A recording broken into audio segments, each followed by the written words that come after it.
Hello everyone. आज हम बात करने वाले हैं एसिड बेस फिजियोलॉजी की। ठीक है, तो एसिड बेस फिजियोलॉजी में हम देखेंगे कि मेटाबॉलिक एसिडोसिस कैसे होती है और रेस्पिरेटरी एसिडोसिस कैसे होती है, एल्कलोसिस। और इसको हम एमसीक्यू जो इसके होंगे वो कैसे सॉल्व करेंगे। बहुत आसान ट्रिक है। पहले हम इसको थ्योरी देख लेंगे, उसके बाद बिल्कुल आसानी से हम देख लेंगे कि क्या ट्रिक है। तो सबसे पहले देखिए, एसिड बेस बैलेंस में हमको जानने के लिए पीएच जानना जरूरी है। नॉर्मल पीएच हमारी बॉडी का जो होता है वो 7.35 टू 7.45 होता है। ठीक, तो ये पता चला नॉर्मल पीएच इसी रेंज में होगा। हमारी बॉडी का नॉर्मल फंक्शनिंग कर रही है तो पीएच इसी रेंज में होगा।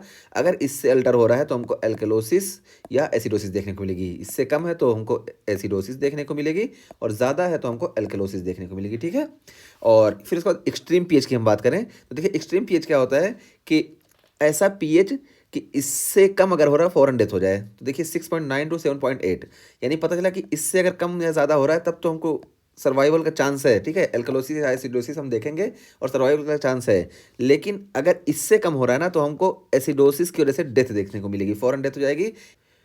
या इससे ज़्यादा हो रहा है तो भी डेथ हो जाएगी। ठीक है, तो इसी को हम बोलते हैं एक्सट्रीम पीएच। तो देखिए ये हो गया। अब उसके बाद बताएगा कि मेटाबॉलिक एसिड बेस्ड डिसऑर्डर यानी मेटाबॉलिक एसिडोसिस या एल्कलोसिस हमको कब देखने को मिलेगी, जब हम HCO3 के अल्ट्रेशन देखेंगे। यानी बाइकार्बोनेट के अल्ट्रेशन की वजह से हमको मेटाबॉलिक एसिडोसिस देखने को मिलेगी।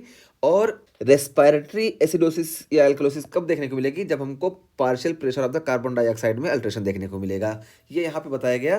तो यहाँ पे एक चीज़ हम बताएं कि जब हमारे एसिड बेस में डिसऑर्डर देखने को मिलता है ना, तो अगर ये मेटाबॉलिक की वजह से हुआ ना तो हमको रेस्पिरेटरी कंपनसेशन देखने को मिलेगा।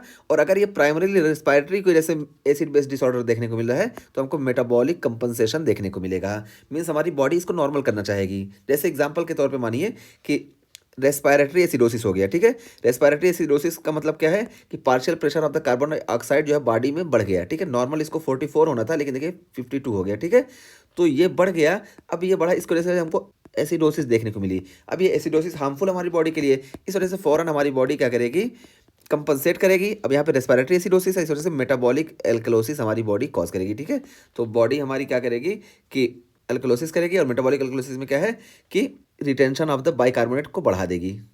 ठीक है, तो ये अभी हम और समझा दे रहे हैं। अब यहाँ पे सिर्फ ये बताना मकसद था कि हमारी बॉडी में जो कंपनसेटरी रिस्पांस होता है दो तरह का होता है। एक रेस्पिरेटरी होता है और एक मेटाबॉलिक होता है। ठीक है, तो रेस्पिरेटरी जो होता है ना रिस्पांस, ये फौरन होता है, इमीडिएट विद इन मिनट। तो ये रेस्पिरेटरी रिस्पांस जो होता है वो विद इन मिनट होता है, 1 मिनट के अंदर हो जाता है। ठीक है, तो पता चला अगर मेटाबॉलिक डिसऑर्डर हो रहा है तो फौरन कंपनसेशन 1 मिनट के अंदर ही हमको रेस्पिरेटरी कंपनसेशन देखने को मिल जाएगा। लेकिन अगर रेस्पिरेटरी एसिड बेस देखने को मिल रहा है डिसऑर्डर, तो क्या होगा, इसका कंपनसेशन क्या होगा, मेटाबॉलिक। ठीक है, तो ये मेटाबॉलिक कंपनसेशन जो होता है ना, ये विद इन डे होता है, ये स्लो होता है और 1 दिन लग जाता है इसको कंपनसेट होने में। तो अगर रेस्पिरेटरी एसिडोसिस या एल्कलोसिस हो रही है तो कंपनसेटरी मेटाबॉलिक एसिडोसिस या एल्कलोसिस होगी और ये होने में टाइम लगता है। जैसे हम एग्जांपल के तौर पे लें कि अगर देखिए partial pressure of the carbon dioxide बढ़ गया। ठीक है, partial pressure of the carbon dioxide बढ़ने का मतलब क्या हुआ कि एसिडोसिस हो गया। ठीक है, और एसिडोसिस जब हुआ तो हमको पता है कि अब ये एसिडोसिस को कंपनसेट करने के लिए हमारी मेटाबॉलिक सिस्टम काम करेगा। और मेटाबॉलिक सिस्टम क्या करेगा, बाइकार्बोनेट को बॉडी में और बढ़ा देगा। और जब बाइकार्बोनेट बॉडी में बढ़ जाएगा तो ये एसिडोसिस और यहाँ से एल्कलोसिस होगा, तो हमारी बॉडी मेंटेन करना चाहेगी। लेकिन ये वाला रिस्पॉन्स जो होता है ये डिले होता है, 1 दिन लगभग लग जाता है। ठीक है, 1 दिन में होता है, जबकि ये विद इन अ मिनट होता है, तो इसीलिए यहाँ इमीडिएट बताया गया। तो ये हो गया एक चीज़। अब देखिए यहाँ पे बताया गया कि मेटाबॉलिक एसिडोसिस में क्या होगा, पीएच कम हो जाएगा। और पीएच क्यों कम होगा, तो यहाँ पे देखिए हम जो बताए थे कि पीएच इसलिए कम होगा क्योंकि हमारा बाइकार्बोनेट कम हो गया। तो बाइकार्बोनेट बेस है और जब बेस कम होगा तो हमको एसिडोसिस देखने को मिलेगी। तो देखिए इसी वजह से बाइकार्बोनेट कम हुआ तो हमको पीएच कम देखने को मिला। अब यहाँ पे देखिए कंपनसेटरी रिस्पांस फौरन हुआ और यहाँ पे देखिए partial pressure of carbon dioxide ये भी कम हो गया। तो ये देखिए जब नॉर्मल से कम हुआ तो ये एल्कलोसिस कॉज करेगा। तो ये एल्कलोसिस और ये एसिडोसिस मिला के ये कंपनसेटरी हो जाएंगे और इस तरह से हम जान जाएंगे कि मेटाबॉलिक एसिडोसिस है। सेम चीज़ यहाँ पे अल्कलोसिस में देखने को मिलेगा कि ये देखिए बाइकार्बोनेट ज़्यादा हो जाएगा जिसकी वजह से पीएच बढ़ जाएगा। अब यहाँ पे कंपनसेटरी देखिए partial pressure of the carbon dioxide बढ़ जाएगा ताकि कंपनसेशन हो जाए। ठीक है, ये हुआ। अब रेस्पिरेटरी एसिडोसिस में क्या होता है कि partial pressure of the carbon dioxide बढ़ गया जिसकी वजह से पीएच जो हुआ देखिए कम हो गया। ठीक है, पीएच कम हो गया और अब कंपनसेशन में यहाँ पे बेस जो होगा हमारा बढ़ जाएगा। तो बेस बढ़ेगा, इस वजह से जो ये एसिडोसिस हुई थी ये इस एल्कलोसिस से मिलकर कंपनसेशन होना चाहेगी। ठीक, और यही अगर रेस्पिरेटरी अल्कोलोसिस की बात करें तो इसमें देखिए partial pressure of the carbon dioxide ये कम हो जाएगा, जिसकी वजह से हमको पीएच ज़्यादा देखने को मिलेगा। और अब यहाँ पे कंपनसेशन जो होगा ये देखिए मेटाबॉलिक कंपनसेशन होगा, हमारा बाइकार्बोनेट कम हो जाएगा, और जब बाइकार्बोनेट कम होगा तो हमको एसिडोसिस देखने को मिलेगा यहाँ पे, और ये एल्कलोसिस कॉज किया, तो ये दोनों मिला के इसको बैलेंस करना चाहेंगे। तो अभी इसको हम और आसानी से समझा रहे हैं। तो देखिए एक चीज़ और कि यहाँ पे क्या है, ये देखिए ये कंपनसेटरी है, ये कंपनसेटरी है, कैसे हम पता करेंगे। तो देखिए अगर सब में हमें कोई भी क्वेश्चन मिल रहा है, पहली बात हम यहाँ बताएं कि कोई भी क्वेश्चन मिल रहा है और उसमें सारी चीज़ें एक ही डायरेक्शन में है, ठीक है, सारी चीज़ें इंक्रीज हो रही हैं या सारी चीज़ें डिक्रीज हो रही हैं, तो हमको पता चल जाएगा कि वो मेटाबॉलिक है, ठीक है। तो मेटाबॉलिक है, और अगर पीएच बढ़ रहा है तो वो मेटाबॉलिक एल्कलोसिस होगा, और पीएच अगर कम हो रहा है तो मेटाबॉलिक एसिडोसिस होगा, ठीक है। और जब मेटाबॉलिक एसिडोसिस होगा तो यहाँ पे रेस्पिरेटरी कंपनसेशन हमको देखने को मिलेगा, ये एक चीज़ हुई। और अगर सब एक डायरेक्शन में नहीं है बल्कि अलग अलग डायरेक्शन में, यहाँ पे देखिए जैसे, तो पता चलेगा कि यहाँ पे मेन जो है प्राइमरी डिसऑर्डर वो रेस्पिरेटरी है, तीनों एक डायरेक्शन में नहीं रहेंगे। देखिए तो रेस्पिरेटरी अगर ये कम हो रहा है तो एसिडोसिस होगा, और अगर ये ज़्यादा हो रहा है तो रेस्पिरेटरी एल्कलोसिस होगा। और रेस्पिरेटरी एसिडोसिस या एल्कलोसिस ये हमारे इसमें प्रॉब्लम की वजह से देखने को मिलता है प्राइमरली, और यहाँ पे कंपनसेशन बाइकार्बोनेट करता है, ठीक है, ये मेटाबॉलिक कंपनसेशन होता है। ये तो हो गया ये चीज़, कैसे क्वेश्चन सॉल्व करना भी हम बताते हैं। तो ये हो गया। और ये देखिए हेंडरसन्स हेसलबेक इक्वेशन फॉर पीएच, तो पीएच की वैल्यू हम फाइंड करने के लिए ये वाली इक्वेशन का इस्तेमाल करते हैं। उसके बाद फिर देखिए यहाँ पे एक लाइन और बताई गई है, इसको भी हम एक्सप्लेन कर देते हैं, फिर उसके बाद फिर हम नॉर्मल ट्रिक बताते हैं।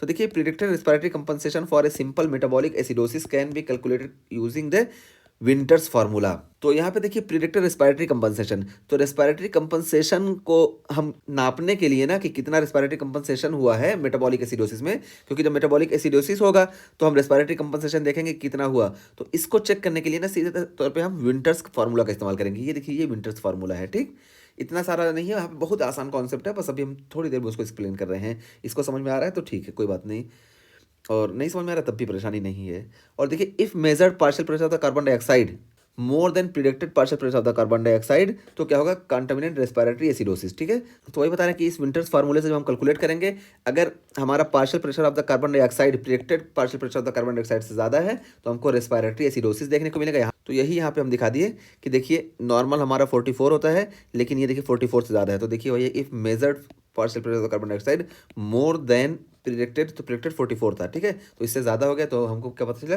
रेस्पिरेटरी एसिडोसिस है। और अगर measured partial pressure of the carbon dioxide predicted partial pressure of the carbon dioxide से कम है, तो देखिए जैसे यहाँ पे तो प्रिडिक्टेड हमारा 44 था और मेजर्ड 31 आया, ठीक है, जब 31 आया तो यहाँ पे हमको क्या देखने को मिलेगा, कॉन्कॉमिटेंट रेस्पिरेटरी एल्कलोसिस देखने को मिला, ठीक। तो ये हो गया, और ये क्वेश्चन की बात की। बस अब आसान सी बात हम यहाँ पे सीधी याद हमको क्या रखना है कि ये नॉर्मल पीएच याद रखना है, एक्सट्रीम पीएच याद रखना है, उसके बाद मेटाबॉलिक एसिडोसिस या एल्कलोसिस होगा तो रेस्पिरेटरी कंपनसेशन होगा, और respiratory compensation with in a minute होगा यानी इमीडिएट होगा। और अगर रेस्पिरेटरी एसिडोसिस या एल्कलोसिस हो रहा है तो हमको कंपनसेशन में मेटाबॉलिक एसिडोसिस या एल्कलोसिस देखने को मिलेगा, लेकिन ये डिले होता है और 1 दिन लग जाता है, इसी वजह से यहाँ पे डिले लिखा गया, ठीक। और इसमें रेस्पिरेटरी एसिडोसिस एल्कलोसिस हो रहा है तो यहाँ पे मेटाबॉलिक कंपनसेशन जब होगा तो यहाँ पे बाइकार्बोनेट का रोल होता है, ठीक है, और यहाँ पे partial pressure of the carbon dioxide का रोल होता है। उसके बाद फिर हम हेंडरसन हेसलबेक इक्वेशन की बात किए कि इसके जरिए हम पीएच को कैलकुलेट करते हैं। उसके बाद फिर इस विंटर्स फार्मूला की बात किए कि विंटर्स फार्मूला से हम जो है partial pressure of the carbon dioxide को मेजर करते हैं, बस। तो आइए अब एक क्वेश्चन देख लेते हैं। तो देखिए यहाँ पे एक बताया गया कि a patient with salicylic acid poisoning has the following arterial blood gas analysis. तो ये देखिए ये इसकी रिपोर्ट है, और इसके बाद फिर पूछा गया है कि एसिड बेस डिसऑर्डर बताइए यहाँ पे। तो यहाँ पे देखिए हम इसको बता दें तो यहाँ से एक चीज़ हम बता चुके हैं कि अगर तीनों एक डायरेक्शन में है तो मेटाबॉलिक होगा, और तीनों अलग अलग डायरेक्शन में है तो रेस्पिरेटरी होगा प्राइमरी कॉज। लेकिन और आसान हम कर देते हैं, तो और आसान में देखिए पहली लाइन से हम पकड़ते हैं। पहली लाइन में देखिए बताया गया कि बाई कार्ब का अगर अल्ट्रेशन हो रहा है तो हमको मेटाबॉलिक एसिड बेस डिसऑर्डर देखने को मिल रहा है, ठीक है। तो पता चला कि अगर बाई कार्ब में अल्ट्रेशन देखने को मिला तो हमको मेटाबॉलिक एसिड बेस डिसऑर्डर देखने को मिलेगा, और अगर partial pressure of the carbon dioxide में अल्ट्रेशन देखने को मिल रहा है तो हमको रेस्पिरेटरी देखने को मिलेगा, बस। तो यहाँ पे अल्ट्रेशन जो होगा ये मेटाबॉलिक अल्ट्रेशन होगा, और यहाँ पे अल्ट्रेशन होगा ये रेस्पिरेटरी होगा, बस इतना याद रखें। अभी देखिए क्वेश्चन कैसे सॉल्व होता है।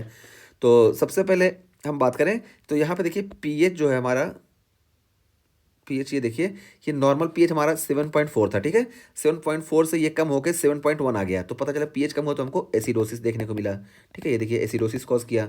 और उसके बाद देखिए ये partial pressure of the carbon dioxide, ये नॉर्मल हमारा 44 था, ठीक है, 44 से कम होकर 18 आ गया। तो partial pressure of the carbon dioxide क्या कॉज करता है, कार्बन डाइऑक्साइड एसिडोसिस कॉज करता है, ठीक है, एसिडोसिस कॉज करता है, लेकिन जब ये नॉर्मल से कम हो गया तो पता चला कि अब हमको एल्कलोसिस देखने को मिलेगा। तो ये देखिए, अब ये कार्बन डाइऑक्साइड जो होता है ये रेस्पिरेटरी होता है मेजरमेंट के लिए, तो देखिए हमको रेस्पिरेटरी एल्कलोसिस देखने को मिला, ठीक है। तो रेस्पिरेटरी एल्कलोसिस हो गया ये एक चीज़। अब ये हमारा बाइकार्ब जो होता है ये हमारा क्या होता है, मेटाबॉलिक होता है। सबसे पहले मेटाबॉलिक लिख लिए, ठीक। तो मेटाबॉलिक हो गया ये हमारा, और इसकी नॉर्मल वैल्यू जो थी 24, ठीक है। तो देखिए 24 से कम हुआ, तो 24 से कम हुआ, और ये एक बेस है, और जब बेस कम होगा तो हमको एसिडोसिस देखने को मिला। तो ये 24 से कम हुआ, इस वजह से यहाँ पे हमको एसिडोसिस देखने को मिला। देखिए कैसे हम क्वेश्चन सॉल्व किए। तो देखिए ये एसिडोसिस यहाँ पे इससे पता चला, और इससे पता चला रेस्पिरेटरी एल्कलोसिस है, और इससे पता चला कि मेटाबॉलिक एसिडोसिस है, ठीक है। अब जो इससे मैच करेगा, ठीक है, पीएच से जो वाला मैच करेगा वही प्राइमरी कॉज होगा। तो पीएच से देखिए ये मैच कर रहा है, तो हमको पता चला कि मेटाबॉलिक एसिडोसिस हो जाएगी, और उसके बाद जब मेटाबॉलिक एसिडोसिस हो गई तो कंपनसेटरी जो है विद कंपनसेटरी रेस्पिरेटरी एल्कलोसिस हमको देखने को मिलेगा। अब यहाँ पे ऑप्शन में देखिए, तो देखिए metabolic acidosis with compensatory respiratory alkalosis, देखिए ये एक ऑप्शन, और बाकी जितने भी ऑप्शन देखेंगे सब कंफ्यूज करेंगे। तो इस तरह से हम सॉल्व करेंगे और सीधा टिक कर देंगे कि हमारा ये आंसर सही है, ठीक। तो ये हमारा अप्रोच हुआ। तो हम किसी में भी कर सकते हैं हम।